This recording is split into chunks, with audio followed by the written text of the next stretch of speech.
My stepmom said, "You're not invited to family events anymore," so I stopped inviting her to mine. The message came 3 days before Thanksgiving. Dad called to explain that Veronica felt I made her uncomfortable at family gatherings. Too many questions about her past. Too much attention on Dad. She needed space to bond with her biological children without my presence disrupting the family dynamic. "You understand, right?" he said, his voice small. I was 22. I'd been away at college for 4 years and visited exactly 6 times. But apparently that was too much. "Sure, Dad. I understand perfectly." I stopped answering his calls after that. For 2 years, I focused on building my career in event planning. I worked 70-hour weeks, landed major corporate clients, and saved every penny. By 24, I'd launched my own company specializing in high-end weddings and galas. My client list included celebrities, politicians, and executives willing to pay 6 figures for perfection. Dad would text occasionally, updates about Veronica's kids getting into college, photos from holidays I wasn't in. Each message felt like evidence of the family had been edited out of. Then came the email that changed everything. A tech billionaire wanted me to plan his daughter's wedding. The budget was $2.3 million.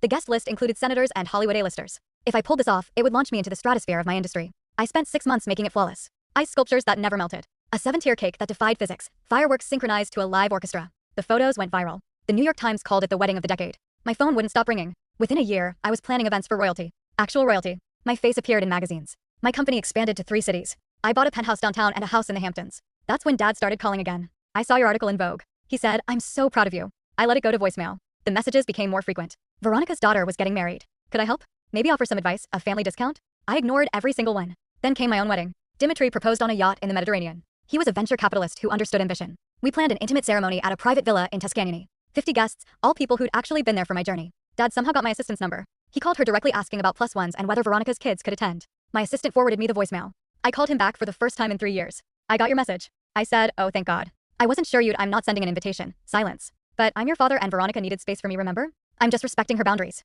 That was years ago. She's changed. We've all changed. "I'm sure you have," I said calmly. "But my wedding is for people who wanted me at their family events. People who made space for me when it mattered." "You're really going to exclude your own father?" "I'm just following the example you set." The wedding was perfect. Photos ran in 3 international magazines. Dad tried commenting on every post, but I blocked him months earlier. 6 months later, Veronica's daughter's wedding happened. According to mutual friends, it was a disaster. The photographer was late. The caterer brought the wrong menu. The cake collapsed. Dad called afterward, his voice broken. "We needed you," he admitted. Veronica finally said it. "She was jealous of you back then, afraid you'd take my attention. She ruined everything." "I know," I said. "Will you ever forgive us?" I thought about Thanksgiving spent alone, Christmases, working double shifts to avoid the silence. Every family photo I'd been cropped out of. "Maybe," I said, "but you're still not invited to my events." Last month, I planned my company's 5th anniversary gala. 500 guests, every major name in the industry. Dad sent flowers with a card. "Congratulations on everything you've built without us." I left them in the delivery box. Some spaces once created can't be uncreated. Some distances are permanent. Veronica wanted room to breathe without me in it.